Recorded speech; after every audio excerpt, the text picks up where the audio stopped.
This class is for class 8 science. So you already know that half yearly routine has been given. So from physics side, the half yearly syllabus will be chapter number 10, force and friction, 11 pressure, 12 sound, 13 chemical effect of current, 14 some natural phenomena, 15 light. Amongst this chapter, almost all chapter has been completed. Okay, and from chemistry side, two chapter will become metals and non-metals. Chapter number 4. Chapter number 18, pollution of air and water. Okay, and from physics and chemistry, 8 chapter will come in half yearly exam, and from biology chapter, syllabus will be given by Coil ma'am.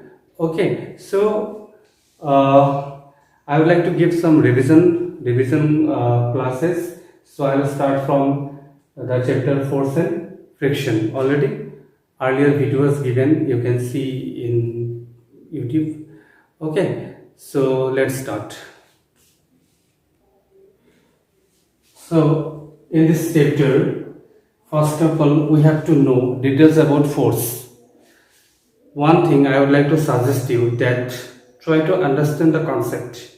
If you understand the concept, then you can write by your own language.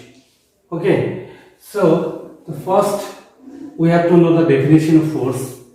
A push or a pull acting on an object is called force. Okay, so you can write definition by with the help of your own language. For example, any external agency that cause of motion, any external agency that cause of motion is called force. ठीक है, कोई भी body को motion में लाने के लिए जो कॉज होता है, जो एक्सटर्नल कॉज होता है, that is called what? Force. Okay, so regarding force we have to know that force can make a stationary object move or make a moving object move faster. For example, a body is at rest body is there, the body having mass is m and the body is rest means initial velocity that is denoted by u is 0. You will get it in class 9. U, initial velocity, is 0. Okay, suppose this body is at rest or stationary body, then we want motion, then we have to apply what? Force. The force can bring a body in motion when it was what? Stationary or it was at rest. Similarly, suppose a body is at motion. Motion means initial velocity is not equal to 0. Body is at motion. At motion, suppose the body is moving in this direction. The body is moving in this direction with u velocity, u initial velocity. Then in same direction, if somebody applied force F, then the velocity of this body will be changed. This body will be more faster. Then it achieves a velocity that is called v, that is called final velocity. So final velocity is more than initial velocity, means velocity changes, the velocity become more faster. So the reason behind more faster velocity is what? Applying what? Force. And the next point is force can also down or completely stop a moving object. Slow down, force can slow down or completely stop a moving object. Okay, see, suppose now you have some bad habit means what? Force applied in opposite direction. So your जो growth है, आपका जो speed है, वो slow कर देता है जब भी बैड हैबिट होता है. बैड हैबिट का मतलब क्या है? फोर्स लगा हुआ है आपका माइंड में in opposite direction. Okay, suppose एक बॉडी है, body is moving with the help of moving with the velocity. Suppose a velocity that is initial velocity u not is equal to 0. Body is at motion. So suppose now a force is applied in opposite direction, from opposite direction. Okay, force is applied in opposite direction, then the body will slow down, or if the force is more, then body will completely stop. तो एक body को हम लोग motion में लाने के लिए force लगाना होगा, ठीक है। बॉडी रेस्ट में है, उसको मोशन में लाना है तो फोर्स लगाना होगा। एक बॉडी मोशन में है, उसको और फास्टर करना है तो सेम डायरेक्शन में और फोर्स लगाओ। एक बॉडी मोशन में है, उसको स्लो करना है तो अपोजिट में फोर्स लगाओ। एकदम रुका देना है तो अपोजिट में हम लोग ज्यादा फोर्स लगाना होगा। तो force can change the velocity of body, force can bring a body in motion, force can stop a moving body. Okay, the next is force can change the direction of a moving object. Very, very important. Okay, one thing, try to remember, a body is moving in this direction with the help of with a speed, with a velocity. अगर इस body को हम लोग इस body को अगर हम लोग 90 डिग्री में अगर फोर्स लगाते हैं 90 डिग्री में, तो बॉडी क्या होता है, बॉडी का डायरेक्शन क्या हो जाता है, चेंज हो जाता है। जैसे आप लोग बचपन में अगर कोई गांव में बड़ा खुला होगा, गांव में आप लोग खेलते हैं, बहुत सारा खेल खेलते हैं, जैसे कोई ऐसा दौड़ रहा है तो आप 90 डिग्री में थोड़ा सा ठेल दो, वो बॉडी क्या होगा, आदमी क्या होगा, घूम जाएगा, ठीक है। एक बात याद रखना, बॉडी का डायरेक्शन चेंज करने के लिए फोर्स हम लोग एक एंगल में लगाना होता है। ओके, सो फोर्स किसी बॉडी का डायरेक्शन क्या कर सकता है, चेंज कर सकता है। तो डायरेक्शन चेंज करते वक्त फोर्स हमेशा हम लोग एक 90 डिग्री में लगाने की कोशिश करते हैं। अगर फोर्स 90 डिग्री में लगता है, that is called torque. Generally torque force का जगह एक न्यू टर्म यूज होगा, torque. You will get in higher classes. तो टॉर्क बॉडी का डायरेक्शन क्या होता है, चेंज होता है, चेंज कर सकता है। तो force can change direction of an object. Okay, जैसे मान लो कि आप किसी स्टूडेंट मैंने देखा है, जैसे मान लो साइंस पसंद नहीं करते, तो आप साइंस थोड़ा सा डीपली घुस गया, देखना थोड़ा सा एफर्ट लगा दिया, आपने फोर्स लगाया, देखना आपका मेंटल स्ट्रक्चर चेंज हो जाएगा। जो साइंस आपको पसंद नहीं था वो साइंस आपको अच्छा लगना शुरू होगा। तो कोई भी चीज का डायरेक्शन चेंज करने के लिए भी क्या चाहिए होगा, we have to apply what, force. Next, force can change the shape और साइज ऑफ एन ऑब्जेक्ट। हाँ, this is an important point. Suppose मान लो वी हैव ए बॉडी और मेटेलिक बॉडी। इसका अगर हमर से अगर हम लोग पीटेंगे, फोर्स देंगे, तो इस बॉडी का शेप क्या हो जाएगा, चेंज हो जाएगा, ठीक है। जो मेटल और मिलेबल चपटा हो जाएगा, thin, it can make a thin sheet. कोई भी बॉडी है, जैसे टेबल है, टेबल का अगर हमर से मारो, टेबल का स्ट्रक्चर क्या हो जाएगा, चेंज हो जाएगा। जैसे मान लो कि कोई फाइटिंग कर दिया अपने दोस्त के साथ, उसका जिसके साथ फाइटिंग किया उसका फेस में जोर से मार दिया, तो उसका फेस का शेप क्या हो जाएगा, चेंज हो जाएगा। चेंज हो जाएगा। तो फोर्स ने क्या कर सकते हैं, बॉडी का साइज और शेप क्या कर सकते हैं, चेंज कर सकता है। So in higher classes you will get that regarding force ना we will have some basic law, that is called Newton law, Newton first law, Newton second law, Newton third law. You will get about Newton laws in class 9. So first law mainly talks about that force can change the position of body. Okay, motion body को rest में ला सकते हैं, rest body को motion में ला सकते हैं। Second law बोलते हैं कि कितना वेलोसिटी चेंज होगा किसी मोशन बॉडी का, that is depend on how much force you have applied. And Newton third law tells that every action has a opposite and equal reaction. सारा लॉ का जो बेसिक अभी हम लोग पढ़ लिया कि फोर्स किसी बॉडी को स्पीड ला सकता है, किसी बॉडी को स्लो कर सकता है, किसी बॉडी को स्टॉप कर सकता है, किसी बॉडी को रेस्ट बॉडी को मोशन में ला सकता है।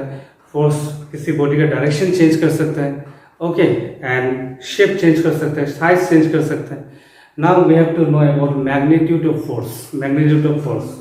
See, you will get a concept in future that force is a vector quantity. ठीक है, force vector quantity है। Vector quantity मतलब output क्या आएगा, that is depend on direction of force. Suppose ना एक बॉडी है, बॉडी का पर आपने दो फोर्स लगाए, दो आदमी इसको ठेल रहे हैं, F, दोनों फोर्स F और F है, तो दोनों का डायरेक्शन क्या है, सेम है। तो इसका पर नेट फोर्स मैग्नीट्यूड कितना होगा, net force F net total कितना होगा, 2F होगा। ये दोनों का डायरेक्शन क्या है, सेम है। ये बॉडी बहुत स्पीड में मूवमेंट होगा। जैसे मान लो कि मैं अगर आपको एक डायरेक्शन दे रहा हूँ, समझा रहा हूँ, समझाना मतलब कि एक डायरेक्शन देना है ना, एक प्रॉपर डायरेक्शन देना कि आपका दिमाग कोई खराब चीज में ना लगे। ठीक है, खराब चीज में लगना मतलब बैड हैबिट मतलब क्या है, आपका स्पीड स्लो हो जाएगा कि फोर्स ऑपोजिट में लगा हुआ है।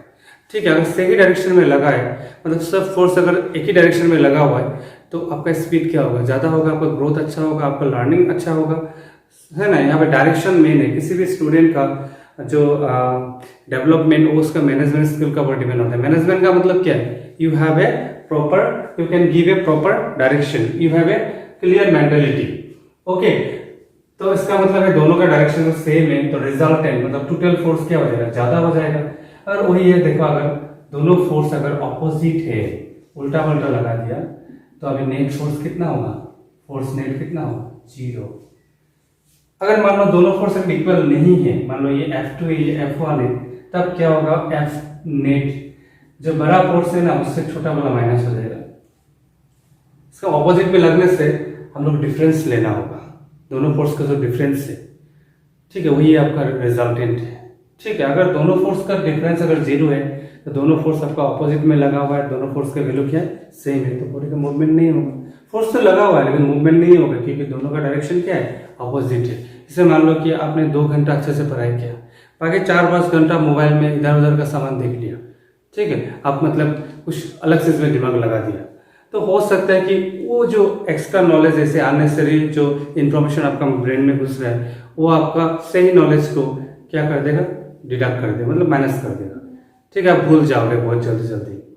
इसलिए अननेसेसरी चीज में मैं दिमाग लगाने के लिए इसलिए मना करता हूँ। मैं नहीं बोल रहा हूँ, ये साइंस बोल रहा है। आप अगर किसी भी अननेसेसरी चीज में दिमाग लगा रहे हो तो आपको आपका रिजल्ट को क्या कर देगा, घटा देगा, माइनस होगा, सब्ट्रैक्ट होगा। अगर आप पूरा का पूरा ध्यान सही जगह में लगा है, आपका अपना काम में लगा है, आपका टाइम अपना काम पे लगा दिया, अपना पढ़ाई में लगा दिया, तो आपका आउटपुट क्या आएगा, पूरा टोटल आउटपुट बहुत ज्यादा आएगा, अगर रिजल्टेंट क्या होगा, ज्यादा होगा। Okay, so next is classification of forces. We have lots of force in universe. Okay, some are natural, some are artificial. So we have 2 type of classification. One is non-contact force, means physical contact is not needed. These are the non-contact force: gravitational force, electrostatic force, magnetic force. Okay, another is contact force. Physical contact is needed. We have 2 type of mainly: contact force, applied force, and friction force. Let us see brief about gravitational force. Suppose we have Earth. Okay, we are in Earth. So this is the center of Earth. This is the radius of Earth. This is the mass of Earth. Okay, you all know that we are bound on Earth's surface due to gravitational force. Okay, so suppose now we have a body on Earth's surface जिसका mass है small m. So इस body को Earth ने F force से बांध देगा. So इस F force is equal to होता है capital G. This formula you will get later on. Just मैं थोड़ा सा बता रहा हूँ कि थोड़ा सा समझ लोगे तो आगे काम आएगा. Capital G capital M small m by r square, ये होता है ग्रेविटेशनल फोर्स. ठीक है, ग्रेविटेशनल फोर्स. इसका रीजन है मास. अर्थ का मास बहुत ज्यादा है तो हम लोग को बांध के रखा हुआ है. ठीक है, we are bind on earth surface due to gravitational force. अभी हम लोग का मास छोटा है तो हम लोगों को बांध के रखा है अर्थ ने. ठीक है, तो अभी देखो अगर कोई बॉडी को हम लोग ऊपर फेंका, एक बॉल को आपने फेंका ऊपर थ्रो किया तो वापस आ जाता है, वापस आ जाता है. क्यों? ग्रेविटेशनल फोर्स से. तो यहाँ पे बीच में ना फिजिकल कांटेक्ट नहीं है, ऊपर में है, बॉडी हवा में है. ठीक है, तभी जैसे एक हेलीकॉप्टर ऊपर में बहुत ऊपर में है, वहां पे खराब हो गया तो नीचे आ जाएगा. किसका वजह से आ जाएगा? Due to gravitational force. तो ग्रेविटेशनल फोर्स एक नॉन कांटेक्ट फोर्स है, ऊपर में है तो कांटेक्ट में नहीं है तब भी फोर्स है. इसका मतलब है एक डिस्टेंस में अगर होगा तब भी फोर्स होगा. हाँ, जितना दूरी में होगा फोर्स कम होते जाएगा, इनवर्सली प्रोपोर्शनल टू डिस्टेंस, लेकिन दूरी में होने से भी फोर्स होगा. That's why it is a non contact force. Physical contact का कोई जरूरत नहीं है. ओके, तो gravitational force is one of the important example of non contact force. आप लोग डिटेल्स पढ़ोगे, एक एक चैप्टर बनेगा एक एक टॉपिक का ऊपर आगे जाकर. Next one is electrostatics force. This also important. Suppose मान लो कि we have a positive charge, charge को Q से डिनोट करते हैं, we have another negative charge, suppose negative charge. So दो चार्ज का बीच में, मतलब पॉजिटिव मतलब प्रोटॉन, नेगेटिव मतलब इलेक्ट्रॉन, में कहीं ना कहीं केमिस्ट्री में आपको पता है दोनों का बीच में डिस्टेंस है r, तो दोनों के बीच में एक फोर्स होगा, that force is given by F is equal to K Q by R square. तो ये दोनों चार्ज जरूरी नहीं है दोनों फिजिकली अटैच्ड है, फिजिकल अटैचमेंट का कोई जरूरी नहीं है, दूर में है तभी फोर्स होगा, तो ये भी कांटेक्ट का कोई जरूरत नहीं है, physical contact is not needed. So force between electric charge, force amongst electric charge is called electrostatic force. और एक बार मैं बोल देता हूँ, आपको आगे काम आएगा, अगर दो चार्ज अगर सेम है, पॉजिटिव पॉजिटिव है, तो there is a repulsive force, repulsive force is there between two same charge. If the charge opposite charge are opposite, means one is positive other is negative, then attraction force is there. So what is electrostatic force? Force between two electric charge, okay, and it is non-contact force, means contact is not needed. Third one is magnetic force. Suppose we have a magnet, bar magnet, here north pole, here south pole, another bar magnet is there, north pole, south pole, they are separated at a distance r, एक distance में है, physical contact में नहीं है, तब भी क्या होगा, फोर्स होगा। साउथ और नॉर्थ के बीच में अट्रैक्शन होता है, नॉर्थ नॉर्थ में क्या होगा, रिपल्शन होगा। Same as charge, same charge repel होता है, अपोजिट चार्ज क्या होता है, यहाँ पे ऑपोजिट पोल होगा तो अट्रैक्शन होगा, सेम पोल होगा तो क्या होगा, रिपल्शन होगा। So but they are not in contact, so this is a non contact force. तो magnetic force, electrostatic force and what, gravitational force are example of what, non-contact force. And contact force means physical contact is needed, physical contact is needed. One is applied force, जैसे कोई body को हम लोग को फेंकना है और ठेलना है, जब तक हम फिजिकली टच नहीं करेंगे तो फोर्स नहीं दे सकते, तो that is example of what, contact force. किसी बॉडी को हम लोग शिफ्ट करना है, ठेलना है, पुश करना है, पुल करना है, so we have to catch, we have to touch that body. So physical contact is needed. So if physical contact is needed, that type of force is called what? Contact force. For example, another one is important contact force is friction. Friction. Friction में भी, friction का मतलब क्या है? Friction देखो यहाँ पे एक बात समझ लेना, फ्रिक्शन मेनली तीन मीडियम में होता है। मतलब जैसे मान लो कि लिक्विड तो उसको बोलते हैं विस्कोसिटी, फ्लूइड फ्रिक्शन, आगे इसका नाम होगा विस्कोसिटी। एक लिक्विड लेयर दूसरा लिक्विड लेयर का ऊपर से जा रहा है तो we have a viscous force. Suppose मान लो कि एयर है, एयर से एक बॉडी जा रहा है, से जहाज जा रहा है, जहाज, ठीक है, जहाज नहीं सॉरी, एक हेलीकॉप्टर जा रहा है, एक एरोप्लेन जा रहा है। एरोप्लेन का जो माथा है, आगे का पार्ट है, वो क्यों सर्फ होता है? क्योंकि फ्रिक्शन को रिड्यूस करने के लिए, ठीक है, कि एयर से जब कोई बॉडी मूव करेगा तो we have a friction force. जैसे मान लो कि आप लोग कभी ये सब एक्सपीरियंस हुआ होगा, एक साइड से बहुत जोर से हवा आ रहा है, अब हवा का अगेंस्ट में मूव करो तो दौड़ो तो बहुत तकलीफ होता है। हवा का अगेंस्ट में दौड़ना it is very very difficult due to what? Air friction, that is also called air resistance. So air में जो फ्रिक्शन होगा that is called air friction by air resistance. और फ्लूइड में होता है तो उसको विस्कस बोलते हैं, फ्लूइड फ्रिक्शन।